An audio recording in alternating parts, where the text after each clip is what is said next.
Alright guys, Sean here, and today we are going to talk about Black Clover chapter 232. In this video we are going to be speculating what might possibly happen in this chapter, so take this with a grain of salt because nothing said here is confirmed yet. That said, let's get into the analysis of our speculations. So we ended last chapter with Dante talking about the whole world being in the palm of their arms. Now what did he mean by that? I believe the majority of the community assumed that Dante was talking about the situation regarding the other kingdoms. Zenon was easily able to take out the military might of the Diamond Kingdom single-handedly, and that was 6 months ago. So I believe Dante gave the other kingdoms 6 months to actually strengthen up their forces so that they could put up a fight against the Spade Kingdom, because it would be boring if they single-handedly attack the 3 kingdoms and were able to put the 3 kingdoms at their knees instantly, because Zenon never broke a sweat when he actually took out those shining generals as well as many of the Diamond Kingdom's forces single-handedly. So that actually shows us how strong Zenon alone is. And what is funny was the fact that Dante actually alluded to the fact that Zenon was just getting used to his demonic power. So Zenon has been training how to use his demonic power over the 6 months time skip. So that is in itself very interesting. That would mean that Dante and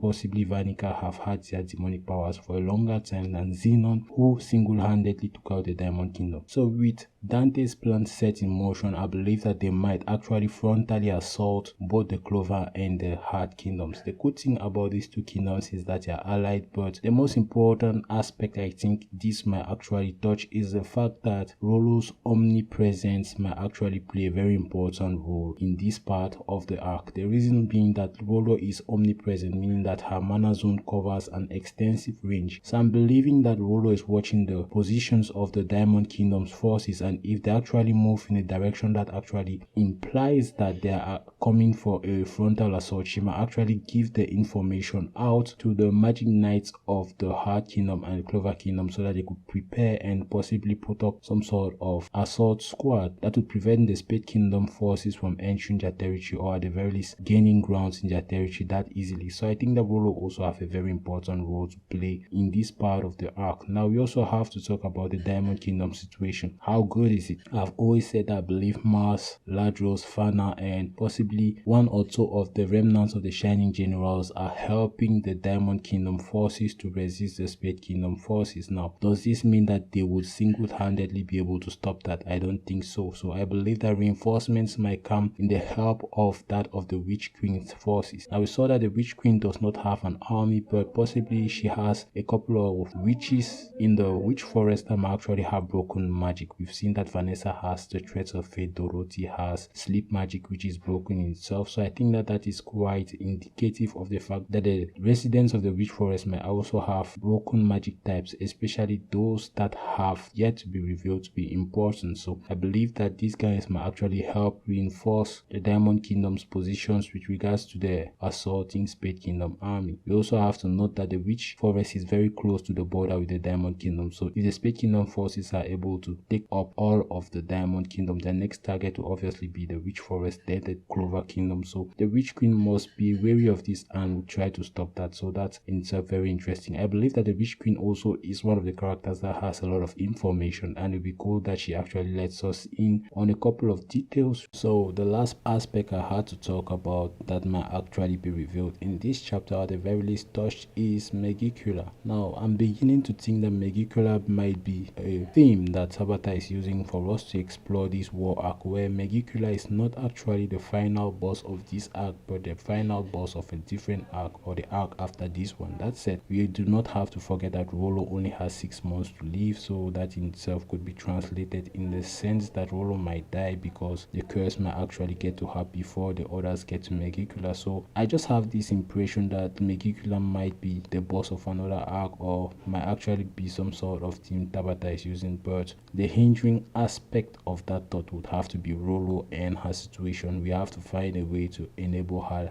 live her life and not die after 6 months. So I really hope that Tabata is able to blend those 2 concepts well in this arc and actually impress us. So what I just wanted to say, guys, before I end the video is that we should at the very least try to help the creator Tabata by at the very least purchasing a single volume of Black Clover. That in itself, if translated in the number of books we buy this year, could at the very least help boost Black Clover sales, because no one wants Black Clover to get cancelled. And despite the push it got lately, it still did not make it to the top 10 manga sales of 2019. The cool thing is the Promised Neverland is about to end, and we also know that Demon Slayer is about to end, so Black Clover should edge into the top 10 somehow. But I'm still worried, and I hope that you guys also have that worry and would at the very least try to support or show some support to the creator of Black Clover. That's it guys, thanks for watching the video. Subscribe if you haven't already, and like the video, dislike the video, and I'll see you guys real soon. As usual, I'm your host Sean, and this is goodbye.